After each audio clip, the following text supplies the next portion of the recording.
Frozen করা লাগবে না, আবার ভিনেগারও দেওয়া লাগবে না, অথবা সোডিয়াম বেঞ্জয়েড দিয়েও ভালো রাখতে হবে না। ডাইনিং টেবিলেই ভালো থাকবে যদি আপনি আচারটা এভাবে বানিয়ে নেন। তো আজকে আমি শেয়ার করছি এই আচারটা। তো এখানে নিয়েছি আমি ১ কেজি জলপাই। জলপাইগুলোকে খুব ভালো করে ক্লিন করে নিয়ে বোটা ছাড়িয়ে নিয়েছি, তারপরে চিড়ে নিয়েছি। দেখতেই পাচ্ছেন কিভাবে চিড়ে নিয়েছি। আর এখন এই চেরা জলপাইয়ের ভেতরে দিয়ে দিচ্ছি আমি লবণ, হলুদ আর গুঁড়ামরিচ। জলপাইয়ের গায়ে তো পানি লেগেছিল, তাই এগুলো খুব ভালো মতো মাখিয়ে নিতে পেরেছি। তো লবণ, হলুদ আর গুঁড়ামরিচ মাখানোর পরে এখন নেক্সট স্টেপে যাচ্ছি। এগুলোকে নিয়ে যাচ্ছি আমি ছাদে। বাইরে তো প্রচুর রোদ, তো রোদে শুকিয়ে নেব আমি ২ দিন পর্যন্ত। ২ দিন শুকালেই এনাফ, এর বেশি শুকালে জলপাইগুলো বেশি ছোট্ট হয়ে যাবে, শুকিয়ে শক্ত হয়ে যেতে পারে। তো ২ দিন পরেই এতো আচার বানিয়ে নেওয়ার পালা।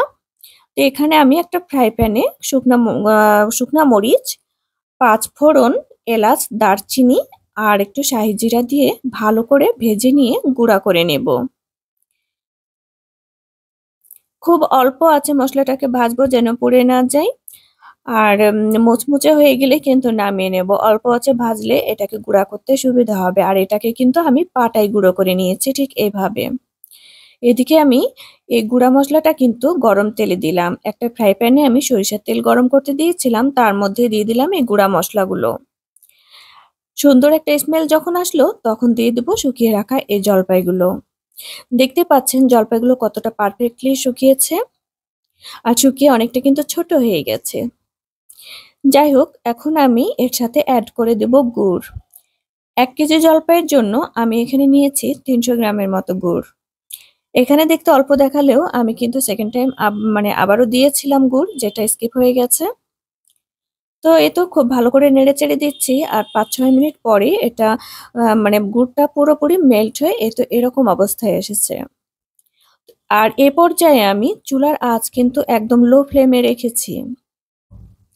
লো ফ্লেমে মোটামুটি এটা ১০ মিনিটের মতো আমি জাল করেছি।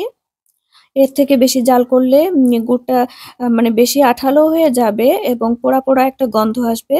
তো তার আগেই আমি এটাকে নামিয়ে নেব। দেখতে পাচ্ছেন জলপাইগুলো কিন্তু কোনোটাই ভেঙে যায়নি। আর এটা ভেঙে গেলে ভালো লাগবে না। এটা আস্তই রাখবো। আস্ত জলপাই কিন্তু বয়ামে রাখার পর দেখতে ভীষণ ভালো লাগে আমার। তো আচারটা এ পর্যায়ে হয়ে গেছে আর আমি এখন নামিয়ে নেব। তো নামিয়ে নিয়েছি, আচারটাকে ঠান্ডা হতে দিয়েছি। ঠান্ডা হলে আমি বয়ামে সংরক্ষণ করব। তো দেখতে পাচ্ছেন আচারের লুকটা কত সুন্দর হয়েছে। তো আমার এই জলপাইয়ের আচার বানানোর রেসিপিটা যদি আপনাদের কাছে ভালো লাগে অবশ্যই একটা লাইক দিয়ে যাবেন। আল্লাহ হাফেজ।